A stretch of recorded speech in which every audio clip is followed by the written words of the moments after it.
Hello there, you're watching a special broadcast by NDTV Goa on the site the SCO meeting that is going to take place tomorrow in Goa. We'll get you all the details of the bilateral meetings that External Affairs Minister China.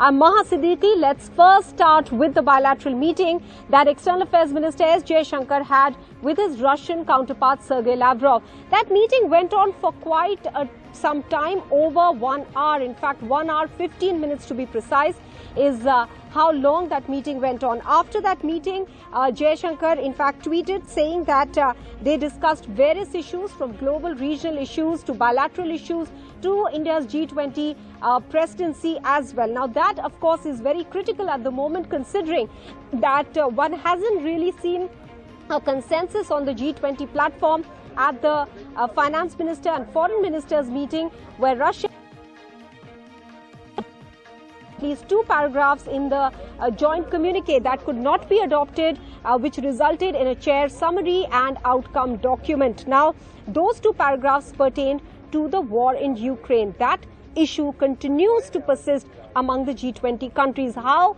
is it going to be resolved, especially after Kremlin yesterday claimed that there was an assassination bid on Vladimir Putin by drones that were fired from the Ukrainian side. The Ukraine, though, has denied those allegations, but today Russia has again put out a statement saying that they will investigate this criminal matter on part of Ukraine.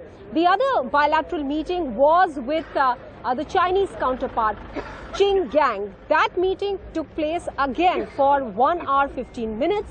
The LAC issue came up during that meeting, with S. Jaishankar clearly saying that unresolved issues, the friction points, that is Demchok and Depsang, need to be resolved before the ties become normal between the two sides. Now, all eyes are on the SCO Foreign Ministers meeting that will take place tomorrow here in Goa, in Benelim. What are the issues going to be discussed there? Of course, this is a Eurasian security and economic group. So you will see security issues being discussed. You will see trade, economic issues being discussed. Now, the agenda really of the meeting is that the foreign ministers will decide on 15 points, 15 outcomes that they will sign off on. But this is the basis on which the main summit that will be held in July will discuss among the leaders. But let's first start with what transpired with Russia today when S. Jaishankar held his meeting with Sergei Lavrov. Let me introduce our guests quickly here on the show. Brahmachalani, Strategic Affairs expert, Anil Trigunayat, former ambassador, Michael Kugelman, South Asia Institute Director, the Wilson Center, Dr. Swasti Rao, Associate Fellow, Manohar Parrikar Institute for Defence Studies and Analysis, Europe and Eurasia Center, Lieutenant General Satish Dua, and Mayed Ali, Pakistan political analyst, also joining us here because Bilawal Bhutto Zardari is also in India, though India had already said, sources had pointed out that a structured bilateral meeting has been ruled out, and that, of course, that meeting did not take place. Let me first go across to Dr. Swasti Rao. Dr. Rao, today during the meeting, Sergei Lavrov has once again spoken about a multipolar world order. Now, this is something that has been pointed out by Russia, fair multipolar order during this period of 1 year, specifically when we have seen the Ukraine war go on. This is something not really mentioned by the Indian side. How do you read this? Hi, good evening, Maha. Well, I mean, about the Russian, so to say, insistence on the multipolar world order, I think there has been a rise of multipolarity. I think there's very little dispute on the fact that there are, there's financial multipolarity happening in the world. There's also geopolitical and other geoeconomic multipolarity, and there's no denying that. But as far as I think issues between, if you genuinely want a multilateral, so to say, framework to come come up. Say, for example, the one thing that is being quoted again and again is, for example, the rupee-ruble trade, which leads to financial multipolarity. And I think the problem there is that we are unable to come to a rupee-ruble mechanism because of the large trade deficit, and we are not able to take any steps to sort of mitigate that trade deficit, and that is why it is not being able to happen in real terms. So I think what I would like to say here is that, yes, I think what we need to do is we need to distinguish between the rhetoric on multipolarity and the reality of how to get there. So I think when it comes to the reality of trying to get there, I think it's a long way to go, and then we have to take certain very concrete steps on the ground to make that happen slowly and steadily, because multipolarity is also talking about a sense of global governance, and I think that this is also a point which would have a bit of a friction in terms of what really is the global outlook of, say, a country like Russia or a country like India, and how far can we draw, convergences, and what really are the divergences. So, I think there is a lot of challenge when it comes to reconciling these things on the ground. As far as the rhetoric goes, I mean, I'm sure, there'll be little dispute on this. And in terms of SCO, particularly for India, it is a good platform. It kind of upholds our issue-based multi-alignment, and it is important to us for our Central Asia outreach. Okay. But other than that, I don't see too much happening for India at this particular SCO. All right. Okay. All right. So we'll try to break this discussion down in three parts. We'll first discuss Russia, Ukraine, then go to China, and then we will discuss the overall SCO viewpoint as well. What should one be expecting? Why is this grouping important in the current geopolitical flux as well? Michael Kugelman, coming to you, whenever there is a bilateral meeting or any discussion that takes place between India and Russia, I'm certain, at least at this particular juncture, the West keenly watches those developments. How is this being watched in the West? The SCO meeting, a bilateral meeting between India and Russia currently, especially just within 24 hours of Russia claiming that there was an assassination bid on President Putin. Right. So it's common for many to perceive the SCO as an anti-West organization, one that's meant to counter Western influence in Eurasia, and that might have been an accurate characterization for quite some time. But I think since India and even Pakistan joined SCO, I'm not sure that's the proper characterization anymore. Though certainly it remains it remains an organization in which China exerts a very significant role, if not an outright dominant role, which will naturally be concerning for Washington and like-minded allies and partners in the West. But in terms of the bilats between India and Russia playing out here, I mean, as you noted, this is a particularly tense moment for Russia-Ukraine relations, not just because they're engaged in this horrible war, but as you noted, reports of this drone attack in the Kremlin and all these threats from Russia. I think that there could be an opportunity here for the Indian External Affairs Minister to deliver a message to his Russian counterpart about the need for restraint. I imagine that any type of bilateral exchange between the two would also entail discussions about cooperation, including their energy cooperation. That would be an important thing to discuss. But certainly, the West is watching this meeting very carefully. But I think that perceptions of the SCO have shifted or evolved a bit in the West since the membership has expanded to include India. Though for sure with Iran joining very soon or in the coming months, that will certainly raise new levels of concern in the West, and particularly Washington. This is a rare multilateral organization where pretty much all of America's top rivals are members, right? Russia, China, and Iran. Certainly Iran soon, and that will be concerning for officials in Washington. Right, that's right.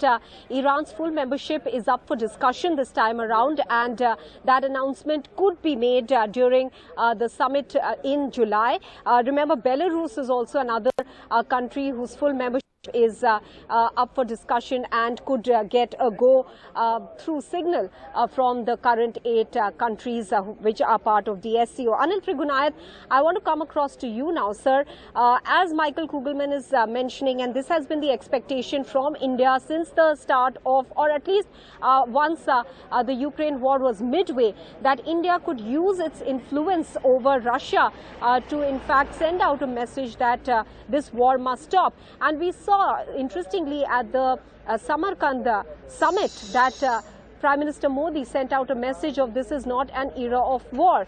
But over the last few months, do you think that China is trying to bring itself into the role of a potential peacemaker? Well, Maha, I think that everybody wants this war to end. It is only the problem is that the two sides need to be agreeable to what are going to be the contours of this kind of an arrangement. If at all a ceasefire happens, subsequently a dialogue happens. But what happened yesterday, it is yet to be confirmed by several others, because some are doubting in the West, that was perhaps by Russians themselves.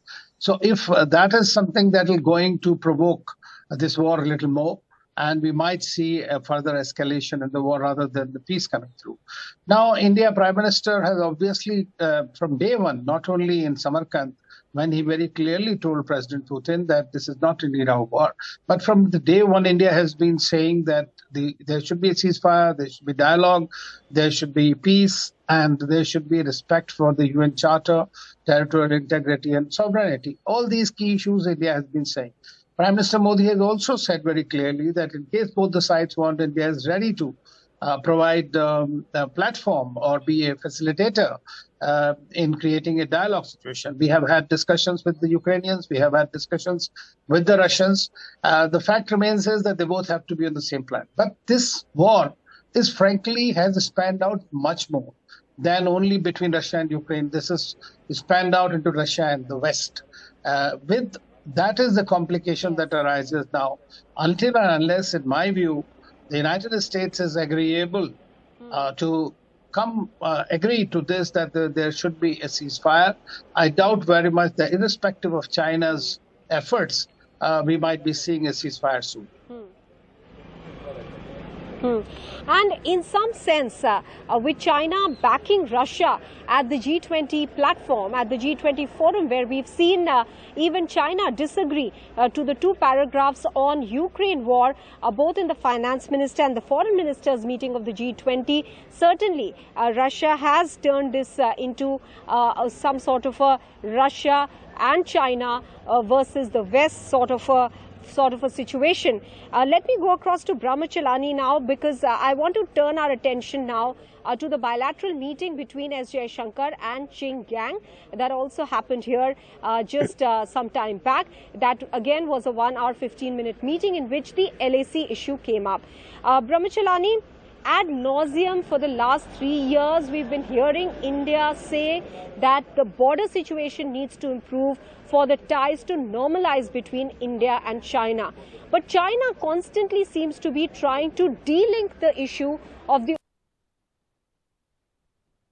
Do you think that's going to be the narrative for China from here on, as we've seen over the last couple of months, and it will get even more difficult for India to get a disengagement going in the 2 friction points remaining, that is Depsang and Demchok?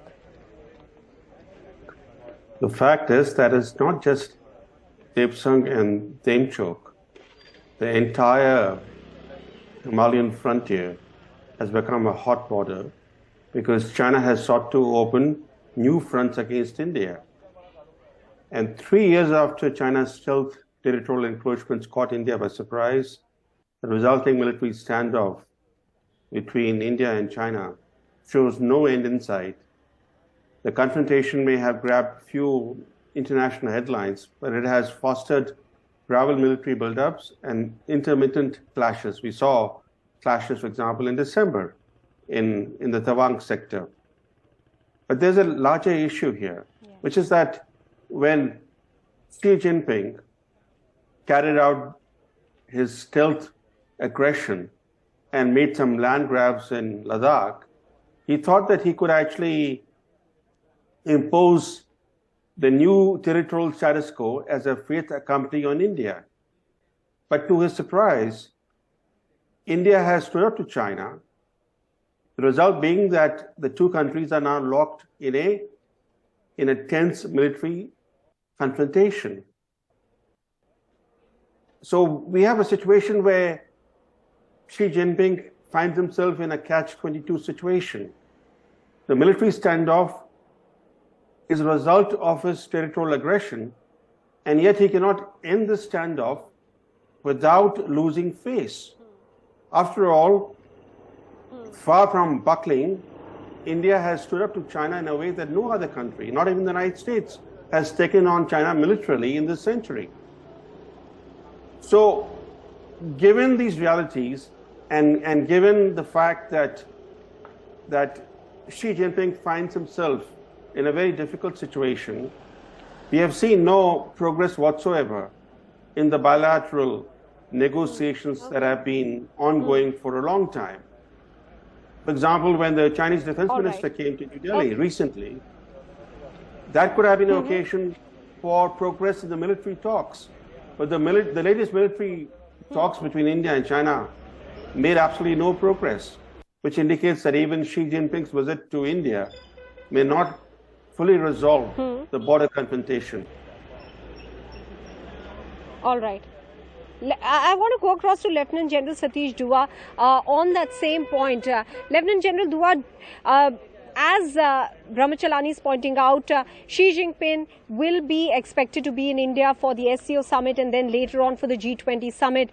Are we not seeing a resolution of the Eastern Ladakh issue then, considering what we have seen as statements coming in from China, and also the fact that during last week's meeting between Rajnath Singh and his Chinese counterpart, at the SCO platform later on, we saw a completely different tune, with China in fact trying to once again bring in the issue of Quad and suggesting that Quad will in fact be become part of NATO, and this entire thing is an orchestration by the West in the Indo-Pacific to counter China. How do you read all this together?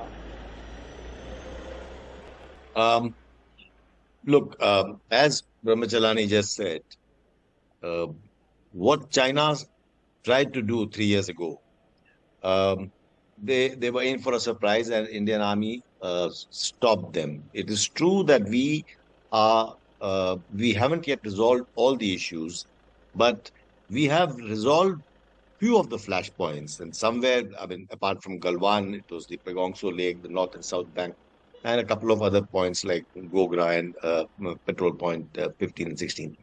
But the fact of the matter also is that when China came, I mean, the defense ministers talk, we actually stated our position. China also did make, as you just said, they tried to make accusations about Quad being allied to NATO. You know, such kind of accusations will continue. The West also talks about even the SCO. The China has tried to make SCO as an alternative or as a counter to NATO. I don't think this works this way, because all such multilaterals serve their own purpose.